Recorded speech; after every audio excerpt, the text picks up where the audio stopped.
Everyone, कैसे हैं आप सभी। आशा करती हूँ अच्छे होंगे और मन लगा के पढ़ाई कर रहे होंगे। तो आज हम लोग प्रैक्टिस सेट भी कुछ हल करेंगे। जो मतलब प्रैक्टिस सेट हम लोग किसका हल करेंगे, रासो या चारण साहित्य का। तो इसमें हम लोग पहला प्रश्न देखते हैं। रासो या चारण साहित्य में मतलब इसको रासो साहित्य कहिए या चारण साहित्य कहिए, बात एक ही है। तो इसमें पहला प्रश्न हम देखते हैं कि रासो या चारण साहित्य की रचना किस भावना से प्रेरित होकर हुई है। धार्मिक भावना से, वीर भावना से, युद्ध भावना से या श्रृंगारी भावना से। ठीक है, श्रृंगारी भावना से। किस भावना से प्रेरित होकर हुई है, आप लोग इसका जवाब बताइए। तो इसके बारे में पहले हम लोग कुछ डिटेल में चीज़ें जान लेते हैं। जैसे देखिए, रासो या चारण साहित्य जो कहा जाता है, देखिए एक रास साहित्य था और एक रासो साहित्य है। ठीक है ना, रास साहित्य और रासो साहित्य, इसमें अंतर क्या है पहले ये समझिए। तो रास जो था यह एक धार्मिक संप्रदाय का साहित्य था। ठीक है ना, ये एक धार्मिक साहित्य का मतलब संप्रदाय है। और यह रासो जो साहित्य है यह एक व्यवहारिक साहित्य था। ठीक है, और रास और रासो में अंतर अभी हम लोग समझ रहे हैं। अभी देखिए, रास साहित्य में यहाँ पर साहित्य जैनाचार्य लिखते थे। ठीक है, रास साहित्य में जो साहित्य था वहाँ पर जैनाचार्य लिखते थे। और यहाँ रासों में यहाँ पर साहित्य जो है भाट कवि लिखते थे, है ना। भाट या चारण जिसको कहा जाता है वो लोग लिखते थे। ये लोग कौन थे, भाट या चारण कौन थे, जो नाच गाना किया करते थे, है ना, जो नाच गाना उस टाइम में किया करते थे राजा महाराजाओं के समय में। तो इनको भाट या चारण बोला जाता था।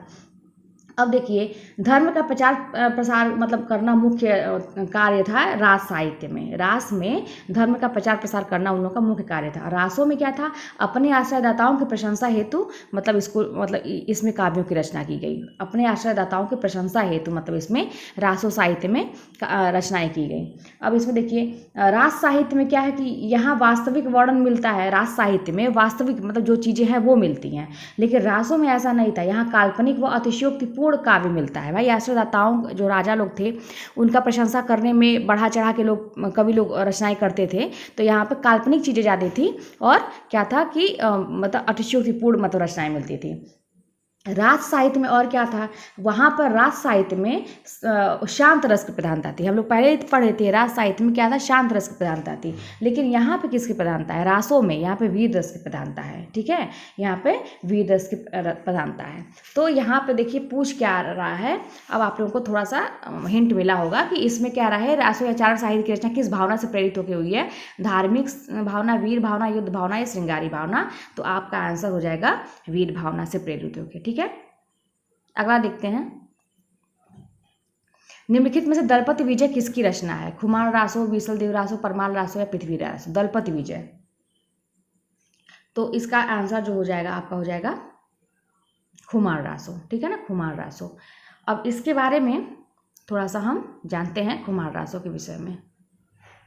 ठीक है, ये अब देखिए, दलपति विजय का ये रचना है खुमार रासो। आचार्य शुक्र ने इसे 5000 मतलब बताया कि इसमें 5000 छंद हैं, है ना। आचार्य शुक्र ने बताया कि इसमें 5000 छंदों का उल्लेख किया गया है। शुक्र ने इसका समय 9वीं शताब्दी बताया है। ये सब इंपॉर्टेंट मतलब लाइन्स हैं, आप लोग ध्यान से इसको सुनते जाइएगा, आप लोगों को याद भी होगा वैसे। और शुक्र ने इसका समय 9वीं शताब्दी बताया है। यह एक महाकाव्य है। राजस्थान के वृत्त संग्राहकों ने मतलब और बाकी राजस्थान के जो वृत्त संग्राहक हैं वहाँ पे लोग 17वीं शताब्दी इसका मतलब समय मानते हैं, क्योंकि चित्तौड़ के जो राजा थे नरेश, मतलब जो वहाँ के थे चित्तौड़ के नरेश राज सिंह के राजाओं तक का वर्णन इसमें मतलब प्राप्त होता है। तो इस पे अनुमान लगाया गया कि मतलब ये 17वीं शताब्दी का हो सकता है। हजारी प्रसाद द्विवेदी जी क्या कहते हैं, यह कहते हैं कि यह ग्रंथ मूल रूप से लिखा होगा दलपति विजय ने, लेकिन समय समय पर इनके द्वारा दिए गए अपने वंशजों ने बीच बीच में अपने आश्रयदाताओं की प्रशंसा इसमें जोड़ते चले गए और 17वीं शताब्दी तक के राजाओं का वर्णन उसमें संग्रहित हो गया। मतलब कहने का मतलब कि लोग जोड़ते चले गए उसमें। बाद में लिखा तो मतलब ये मान रहे हैं कि इसको लिखा होगा दलपति विजय नहीं लिखा होगा, लेकिन बाद में लोग हैं उनके वंशजों ने आगे की मतलब उसमें कथाएं जोड़ते चले गए और 17वीं शताब्दी तक का इसलिए उसमें मिलता है। ये हजारी प्रसाद द्विवेदी ने कहा ये चीज़। अब देखिए, और इसमें और क्या जान सकते हैं। खुमार रासो में चित्तौड़ नरेश खुमार द्वितीय के वीरता तथा युद्धों का वर्णन मिलता है। इसकी हस्तलिखित प्रति पूना संग्रहालय में संग्रहित किया गया है। पूना संग्रहालय में पूछता है ये क्वेश्चन। अब खुमार रासो में देखिए और क्या है, इस ग्रंथ में वीर रस की प्रधानता है या श्रृंगार रस की झलक भी दिखाई देती है। और इसकी भाषा कैसी है, राजस्थानी हिंदी है। ठीक है, तो इनमें कुछ पंक्तियाँ जैसे इंपॉर्टेंट, जैसे पीऊ चित्तौड़ना आवेऊ सावड़ पहली तीज, जो वह बाट विरहिड़ी खिड़खिड़ आवड़े खींच। अब संदेशो पिड़ साहिबा पाछे प्रिय न देह पंछी घालिया पिंजरे छूटे रोशनदेह। तो कुछ इसमें पंक्तियाँ इंपॉर्टेंट है, तो इसमें आप लोगों को पता चलेगा होगा। तब आपको पता कुमार रासो हो गया। दलपत विजय किसकी रचना है? दलपत विजय की रचना क्या है? ठीक है, निम्नलिखित में दलपत विजय की रचना कौन सी है? तो कुमार रासो। ठीक है, निम्नलिखित में से दलपत विजय की रचना कौन सी है? कुमार रासो। ठीक है, आगे देखते हैं। दलपत विजय का काव्य कुमार रासो कितने छंदों में रचित है? दलपत विजय का जो है कुमार रासो, ये कितने छंदों में रचित है? ठीक है, तो अभी हम लोग पढ़े थे, तो इसका जो समय है, इसका छंद जो है 5000 में है। ठीक है ना, 5000 छंदों में मतलब कौन माना है? शुक्ल ने। ठीक है ना, आगे देखते हैं। कुमार रासो में किसके युद्ध का वर्णन मिलता है? अब बताइए, इसमें कुमार रासो में किसके युद्ध का वर्णन मिलता है? तो इसका ऑप्शन हो जाएगा बी। ठीक है, चित्तौड़ नरेश कुमार द्वितीय, अभी हम लोग इसके पहले ही मैंने बताया। ठीक है, आगे देखते हैं। दलपत विजय रचित कुमार रासो के प्रमाणिक हस्तलिखित प्रति पुनः संग्रहालय में संरक्षित है, यह कथन सत्य है कि नहीं? तो अभी हम लोग पढ़े हैं, बिल्कुल सत्य है ये कथन। आगे देखते हैं। शुक्ल जी ने कुमार रासो का समय कौन सा माना है? ये भी मैंने जब व्याख्या किया था तो मैंने आपको बताया है कि शुक्ल जी ने कौन सा बताया था? 9वीं शताब्दी बताया था। ठीक है, जैसे ऐसे ही जब ना आप पढ़ लेंगे, फिर उससे संबंधित जब प्रश्न करेंगे तो आपको फिर ज़्यादा समझ में आएगा। अब देखिए, वही पंक्तियाँ जो है, पिय चित्तौड़ न आवे सावड़ पहली तीज, जोवे घाट विरहिड़ी खिड़खिड़ अड़वे खींच। तो ये किसका है? ये किसका होगा बताइए? ये मतलब किस काव्य की है ये पंक्ति? तो कुमार रासो की है, दलपत विजय। ठीक है, आगे देखते हैं। संदेशो पिन साहिबा पाछो करी न दें पंची हालिया पिजरे छूटर रो संदेह, ये किसका है? तो बताइए, ये भी आपका दलपत विजय का ही होगा। ठीक है ना, दलपत विजय। अब आगे देखते हैं। नरोत्तम स्वामी के अनुसार रासो का विकास क्रम क्या है? नरोत्तम स्वामी के अनुसार मतलब इसका विकास क्रम क्या है? कैसे मतलब विकास हुआ? रासो का विकास कैसे हुआ? अब देख के बताइए।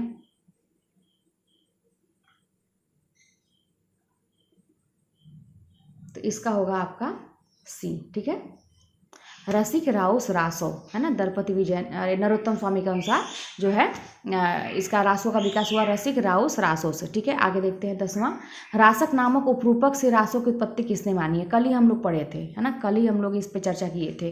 तो ये हजारी प्रसाद द्विवेदी हो जाएगा। कल मैंने बताया था ना कि रास जो शब्द है उसकी उत्पत्ति के विषय में कितने लोगों का कैसे कैसे मत है। ठीक है, तो ये जो है ये हजारी प्रसाद द्विवेदी ने रासो शब्द की उत्पत्ति संस्कृत के रासक नामक उपरूपक से मानी है, जिसका समर्थन माता प्रसाद गुप्त तथा शर्मा ने भी किया है।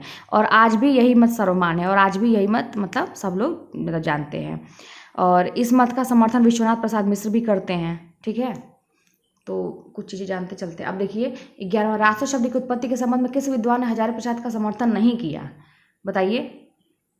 तो देखिए, इसका हो जाएगा रामचंद्र शुक्ल ने। ठीक है, रामचंद्र शुक्ल, अक्सर ये मतलब इनका विरोधी लोगों में चलता रहता था, रामचंद्र शुक्ल और हजारी प्रसाद द्विवेदी में। अगला देखिए, डॉक्टर चंद्रवली पांडे ने रासो शब्द का संबंध किससे माना है? तो संस्कृत के रासक से। ठीक है, तो डॉक्टर चंद्रवली पांडे ने रासो शब्द का संबंध संस्कृत के रासक नामक रूपक से माना है। आगे देखते हैं। रासो शब्द की उत्पत्ति राजयश से मानी है किसने? अभी कल ही बताए थे, राजयश। अब बताइए, आपको याद आया होगा, कल मैंने बताया था। राजयश क्या होगा? हर प्रसाद शास्त्री। कैसे याद किया था मैंने हम लोग कि राजयश हर मतलब राजयश में भी कोई मात्रा नहीं लगी है और हर में भी कोई मात्रा नहीं लगी है, मतलब ऊपर वाली कोई मात्रा। तो राजयश और हर, ठीक है ना, तो हर प्रसाद शास्त्री। इस तरह से कई बार रिवाइज करने से याद हो जाएगा। अब देखिए, कुमार रासो की भाषा क्या है? कुमार रासो की भाषा क्या है? कुमाऊनी हिंदी, गढ़वाली हिंदी, राजस्थानी हिंदी या पहाड़ी हिंदी? तो इसके पहले हम लोग पढ़ चुके हैं राजस्थानी हिंदी।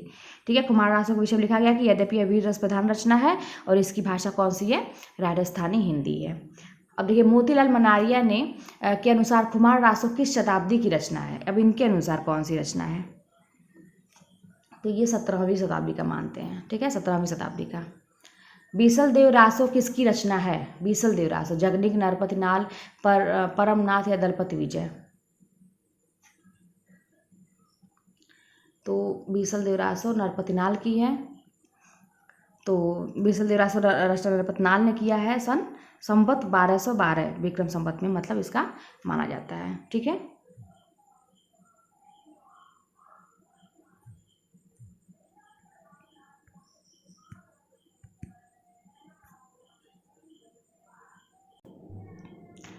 तो देखिए यहाँ पर बीसल देव इसके विषय में जानते हैं। नरपति नाल जिसके कवि हैं। तो रासो काव्य में 2 गेय काव्य मिलते हैं। बीसल देव रासो श्रृंगार रस प्रधान है, और दूसरा कौन सा है? आलखंड या परमाल रासो जिसको कहते हैं वीर रस प्रधान। मतलब रासो काव्य में 2 के गेय काव्य आपको मिलते हैं, तो जिसमें से बीसल देव रासो आपका जाना जाता है। और भी इसके विषय में जानते हैं।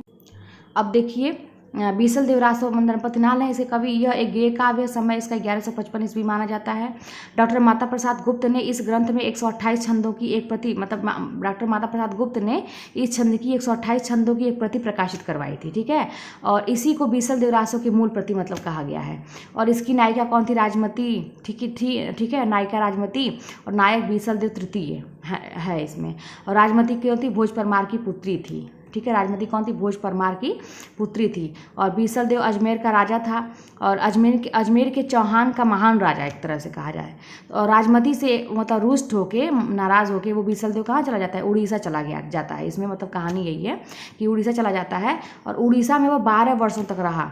ठीक है, उससे मतलब दूर होके 12 वर्षों तक रहा। अब यह एक मुक्तक काव्य है, मुक्तक काव्य परंपरा के अंतर्गत आता है, और यह हिंदी साहित्य का पहला ऐसा ग्रंथ है जिसमें 12 मास का वर्णन है। ठीक है, 12 मास का वर्णन है। अब देखिए ये थोड़ा इंपॉर्टेंट है, 12 मास का वर्णन इसमें भी है, और पद्मावत में भी आपको 12 मास का वर्णन मिलता है। लेकिन इसका जो पूछ देता है प्रथम माह कौन सा है ना? बीसल देव रासो में प्रथम माह कहाँ से शुरू होता है? कार्तिक माह से शुरू होता है। और पद्मावत में प्रथम माह आषाढ़ है, आषाढ़। ठीक है, 12 दोनों में है। पद्मावत में भी 12 मास का वर्णन है, और इसमें भी 12 मास का है। लेकिन इसमें कार्तिक माह से प्रथम माह कार्तिक है, और पद्मावत का प्रथम माह है आषाढ़। ठीक है, और इसमें छंद वैविध्य के साथ साथ मतलब विभिन्न राग रागिनियों, विशेषतः केदार राग का प्रयोग हुआ है। ठीक है, और यह एक नीतिपरक ग्रंथ है। तो इतना थोड़ा सा बीसल देव रासो के विषय में हम लोग डिटेल में जाने। आगे देखते हैं बीसल देव रासो की रचना कब हुई थी। तो अभी हम लोग ये इस पर डिस्कस किए हैं। तो इसका हो जाएगा 1212 विक्रम संवत। ठीक है, आगे देखिए बीसल देव का पुत्र, बीसल देव किसका पुत्र था? ठीक है, तो आना का पुत्र था। आगे देखिए 1272 मझार जेठ बदी नवमी बुधवार नाल रसायन आरंभपी शारदा तूठी ब्रह्म कुमारी। अब इसमें देखिए ये कहाँ से मतलब ये कहा गया है? बीसल देव से है, खुमार रासो से, हमीरा से, परमाल रासो से है। तो ये किससे हो जाएगा आपका? बीसल देव से ही है ये पंक्ति। बीसल देव रासो में किसकी कथा वर्णित है? तो अभी हम लोग पढ़े हैं। तो देखिए इसका क्या हो जाएगा?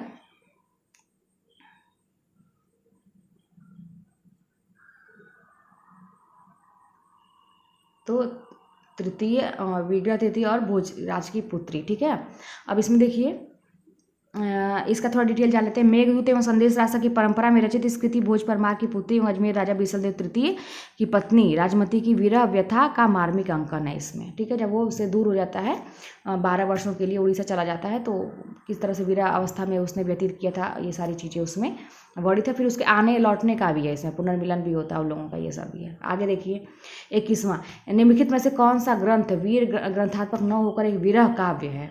21वां, तो इसका भी यही है। अभी हम लोग बात की है कि ये एक विरह काव्य है। ठीक है ना, बीसल देव रासो।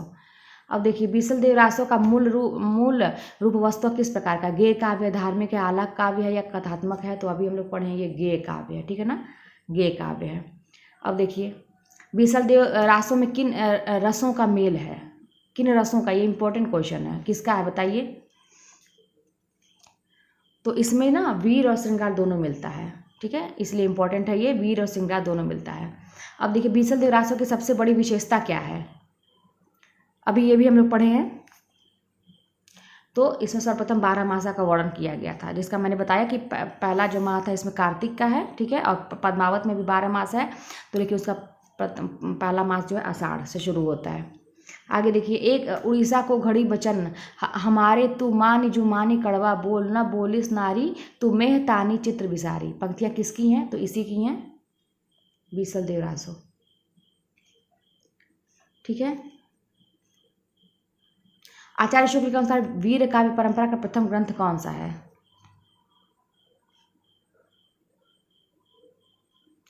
तो इसी का यही है। ठीक है, बीसल देव रासो, वीर काव्य परंपरा का या वीर गीत परंपरा, कुछ भी आप बोल सकते हैं। 12 मासा वर्णन सर्वप्रथम किस माह से होता है? इसमें अभी हम लोग बात किए हैं, तो कार्तिक मास से होता है। ठीक है, कार्तिक मास। अगला देखिए, बीसल देव रासो की रचना कितने खंडों में हुई थी? बीसल देव रासो की रचना 4 खंडों में, 6 खंडों में, 5 खंडों में या 7 खंडों में?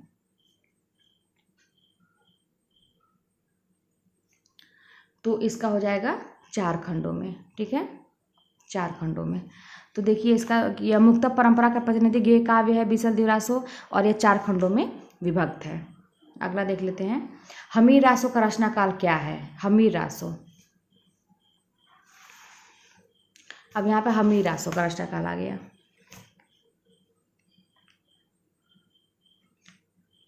तो इसका हो जाएगा 1357। थोड़ा सा हम हमीर रासो के विषय में जानते हैं।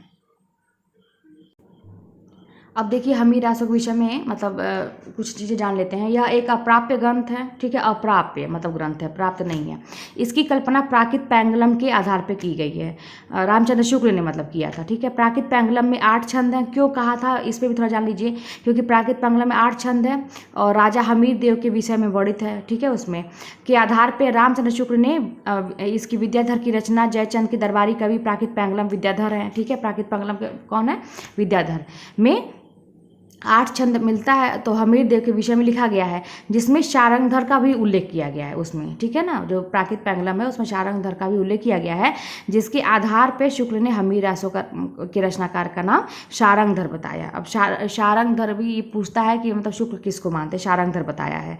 और जबकि राहुल सांकीतायन जो है इसके अलग मत रखते हैं। राहुल सांकीतायन इससे जज्जल या जाज्जल भी कहीं कहीं मिल जाता है, उसको मतलब माने हैं। ठीक है, इसके कवि। और हमीर रासो में राजा हमीर व अलाउद्दीन के मध्य हुए मतलब युद्ध का मतलब वर्णन है इसमें। ठीक है, इस सब का वर्णन है। और प्रमाणिक प्रतियां न होने के कारण इसका अस्तित्व संदिग्ध है अभी भी। ठीक है, तो ये थोड़ा सा हमीर रासो के विषय में, ये थोड़ा सा आपको कंफ्यूजिंग लगा होगा कि प्राकृत पैंगलम में 8 छंद है ना, राजा हमीर देव के विषय में वर्णित है उसमें। उसी के आधार पे मतलब रामचंद्र शुक्ल किस आधार पे मतलब मानते हैं शारंगधर को, इसमें थोड़ा सा डिटेल है कि आधार पे रामचंद्र शुक्ल ने विद्याधर की रचना, ठीक है, जयचंद के दरबारी कवि थे ना, प्राकृत पैंगलम मतलब विद्याधर जो है उसमें 8 छंद हमीर देव के विषय में लिखा गया है। ठीक है, हमीर देव के विषय में लिखा गया, जिसमें शारंगधर का भी उल्लेख किया गया है ना, शारंगधर का भी उल्लेख किया गया है। तो इसी के आधार पर शुक्ल ने हमीर रासो के रचनाकार का नाम शारंगधर बताया है। ठीक है, तो इतना मतलब ये सब तो डिटेल नहीं पूछेगा, ये पूछेगा कि मतलब शारंगधर कौन मानते हैं मतलब उसके हमीर रासो के कवि को। ठीक है, आगे देखिए। अब देखिए, हमीर रासो के कुछ छंद निम्नलिखित में से किस ग्रंथ से प्राप्त हुए हैं? तो अभी हम लोग जैसे अब हम लोग डिटेल जान चुके हैं, तो अब आपको फटाफट आंसर निकल जाएगा प्राकृत पैंगलम से। ठीक है, अगला देखिए, हमीर रासो किसके युद्ध का वर्णन है? हमीर रासो में किसके युद्ध का वर्णन है बताइए। अभी हम लोग इस पर भी डिस्कस किए हैं।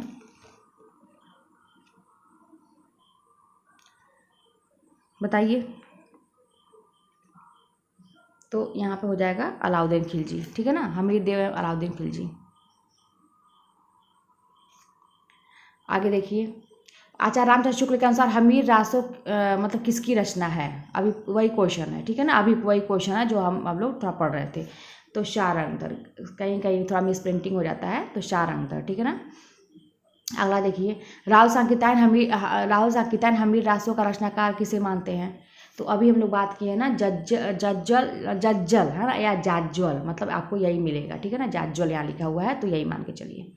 आगे देखिए, हमीर रासो किस कोटि का काव्य है एवं किस भाषा में लिखा गया है? बताइए।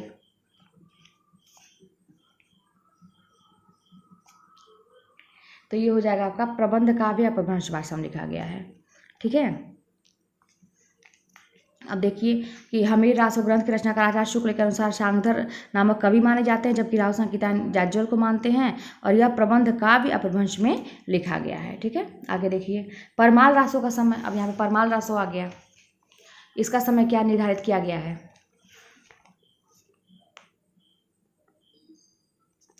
तो इसका हो जाएगा 1230 विक्रम संवत। ठीक है, तो थोड़ा सा इसके विषय में जानते हैं। अब देखिए थोड़ा सा इसका परमाल रासो का, कि कवि जगनिक जो है इनका ग्रंथ है परमाल रासो, या आलखंडी भी इसको बोलते हैं। ठीक है, आलखंड कुल 36 मतलब इसमें मिलता है, और लेकिन प्राप्त जो है 28 खंड ही मिलता है इसका।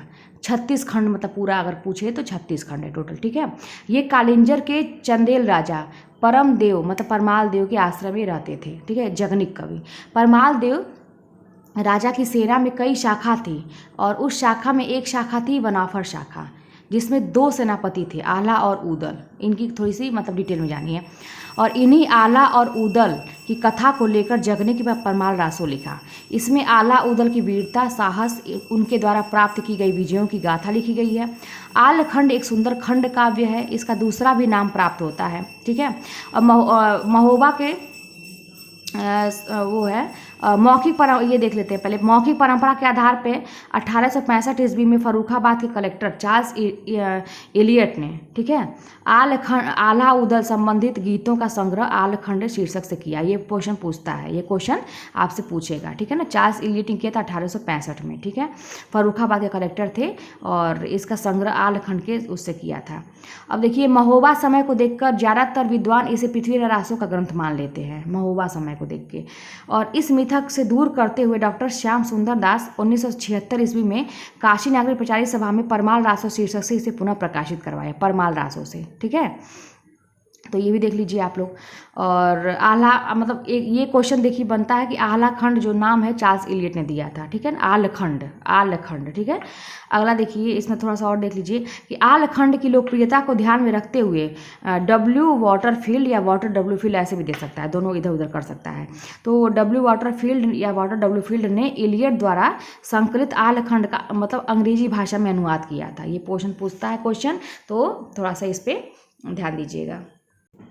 अब देखिए इसमें और भी कुछ जान लेते हैं कि परमाल रासो के नायक आला का विवाह सोनवा से हुआ था, तो उदल का विवाह फुलवा से हुआ था। और आला उदल को 3 चीज़ें बहुत प्रिय थी। एक तो राजा परमाल बहुत प्रिय थे, महोबा बहुत प्रिय था, और मल्हना अर्थात परमाल की पत्नी, वो भी मतलब 3 चीज़ें बहुत प्रिय थी। और राजा परमल और पृथ्वीराज चौहान के बीच युद्ध हुआ, और इस युद्ध में आला उदल 2 वीर सपूत शहीद हो गए। आलखंड जो है वर्षा ऋतु में गाया जाता है, इसे गाने वाले को अलहैत कहते हैं।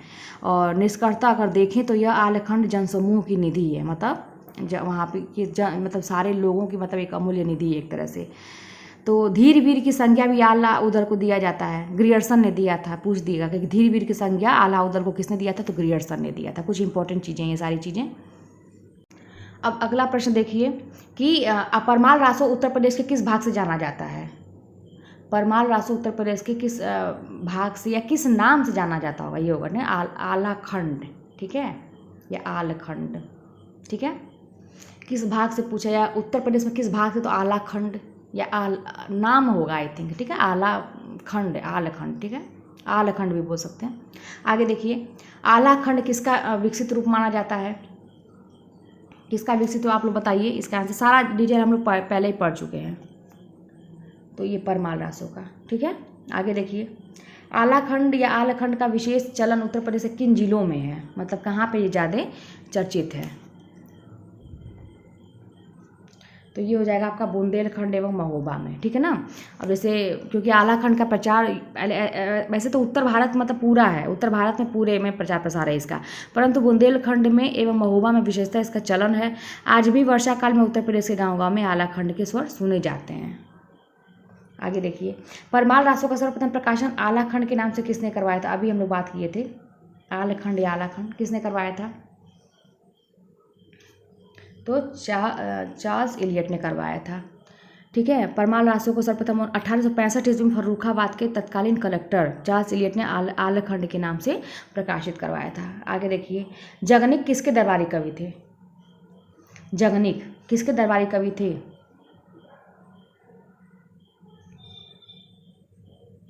तो ये हो जाएगा आपका परमर्दिदेव, ठीक है। तो परमर्दिदेव या परमाल देव वही इनको कहा जाता है ना। इसका डिटेल हम लोग पहले पढ़ ही चुके हैं कि परमाल रासों की रचयिता जो है वो जगनिक मतलब कवि माने जाते हैं, जो कलिंजर के राजा परमार्द देव या परमाल मतलब के नाम से भी जानते हैं कि राजाश्रित कवि थे, ठीक है। और ये जिसमें आला एवं उदल दो कवियों की लड़ाइयों का मतलब ये अपने उसमें वर्णन किए हैं, ठीक है। आगे देखिए, कवि जगनिक ने किन दो वीरों की गाथा को लेकर परमाल रासो काव्य लिखा, तो अभी आप पढ़े हैं आला और उदल। आगे देखिए, आला कितने खंडों में विभक्त है, ये भी हम लोग पढ़े हैं। तो कुल पूछेगा तो 36 है, लेकिन प्राप्त अगर पूछे प्राप्य तो 28 खंड ही मिलते हैं इसके। आगे देखिए, आला कितने खंडों में विभक्त है, ठीक है, वही चीज़ है, आला कितने खंडों में विभक्त है, तो 36, ठीक है। आगे देखिए, परमाल रासो नाम किसने दिया, परमाल रासो नाम किसने दिया, ये भी हम लोग पढ़े हैं, श्याम सुंदर दास ने दिया था, ठीक है, श्याम सुंदर दास ने। तो डॉक्टर श्याम सुंदर दास ने परमाल रासो से पाठ का निर्धारण किया और नागरी प्यारी सभा काशी से इसको प्रकाशित करवाया था। आगे देखिए, आचार्य शुक्ल ने वीर गाथा काल में जिन 7 प्रबंध काव्यों की चर्चा की उनमें सर्वाधिक लोकप्रिय काव्य कौन सा है, ठीक है। तो आपको पता ही होगा कि रामचंद्र शुक्ल जो थे वो वीर गाथा काल में 7 प्रबंध काव्यों की चर्चा किए थे, ठीक है। तो उसमें जो है सबसे मतलब क्या कह रहा है ये कि सर्वाधिक लोकप्रिय काव्य कौन सा है,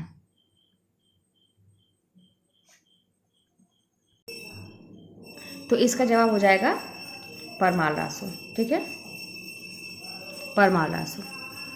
आचार्य शुक्ल ने जिन 7 प्रबंध काव्यों की चर्चा वीर गाथा काल में की है उसमें सर्वाधिक लोकप्रिय काव्य परमाल रासो है, ठीक है। आगे देखिए, यह वीर गीत इतना सर्वप्रिय हुआ कि इसके गाने वाले सारे उत्तर भारत में है। उक्त कथन परमाल रासो की रचना की लिखित साहित्यकार का है, ये आप लोग अच्छे से जान रहे होंगे, तो ये रामचंद्र शुक्ल का कथन है।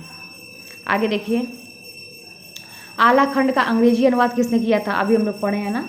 तो देखिए यहाँ पर W वॉटरफील्ड दे दिया है, ठीक है, वाटर W फील्ड भी हो जाता है, तो यही है W वॉटरफील्ड, ठीक है। आगे देखिए,